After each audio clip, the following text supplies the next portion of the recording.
ഇല്ലാത്തവരുള്ളവരോടോ ചോദിക്കുക, ഉള്ളവർ ഇല്ലാത്തവരോടോ ചോദിക്കുക? ഇല്ലാത്തവരുള്ളവരോടല്ലേ. സ്കൂളിൽ അറിവുള്ളത് മാഷക്കോ കുട്ടിക്കോ? മാഷക്ക്. ഇല്ലാത്തോ കുട്ടിക്ക്. അപ്പൊ ഇല്ലാത്തവരല്ലേ ചോദ്യം ചോദിക്കണ്ടേ? അപ്പൊ കുട്ടികളല്ലേ ചോദ്യം ചോദിക്കണ്ടേ? ഉത്തരം പറയേണ്ട ആരാ? മാഷ്. പക്ഷെ ഇപ്പൊ ആരാ ചോദ്യം ചോദിക്കുന്നത്? മാഷ്. ഉത്തരം പറയേണ്ട ആരാ?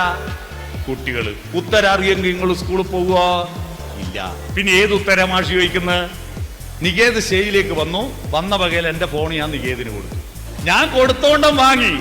എന്തിനാ ഇപ്പൊ കൈ പിടിക്കുന്നത്? ഞാൻ ചോദിക്കുമ്പോ തിരിച്ചു തരാനല്ലേ. എപ്പോഴാ മാഷ് ചോദിക്കുക? പരീക്ഷയ്ക്ക് ചോദിച്ചു, ഉത്തര പേപ്പറിൽ തിരിച്ചു കൊടുത്തു. ഞാൻ ചോദിച്ചപ്പോ ഫോൺ എനിക്ക് തിരിച്ചു തന്നു. ഇപ്പൊ നികേതിന്റെ കയ്യിൽ ഫോൺ ഉണ്ടാ? ഇല്ല. അതുപോലെ 10 കഴിഞ്ഞ് +1 ചേരുമ്പോ 10-ലെല്ലാം കൊടുത്തിട്ട് പോന്നു, എന്റെ കയ്യിലില്ല. +2 കഴിഞ്ഞ് ഡിഗ്രിക്ക് പോകുമ്പോ +2-ലെല്ലാം പോയി. എന്ത് പൊട്ടത്തനായത്?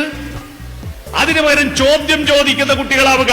ചോദ്യം ചോദിക്കുമ്പോ കുട്ടിയുടെ മനസ്സിൽ ഉത്തരത്തെ സ്വീകരിക്കാൻ ഒരു സ്പേസ് തുറക്കപ്പെടും. പക്ഷെ ഇവരെല്ലാവരും ഇങ്ങനെ ബുദ്ധിയിൽ വളർന്നാൽ ലോകത്തിൽ നമ്മുടെ രാജ്യം നമ്പർ 1 ആവൂലേ?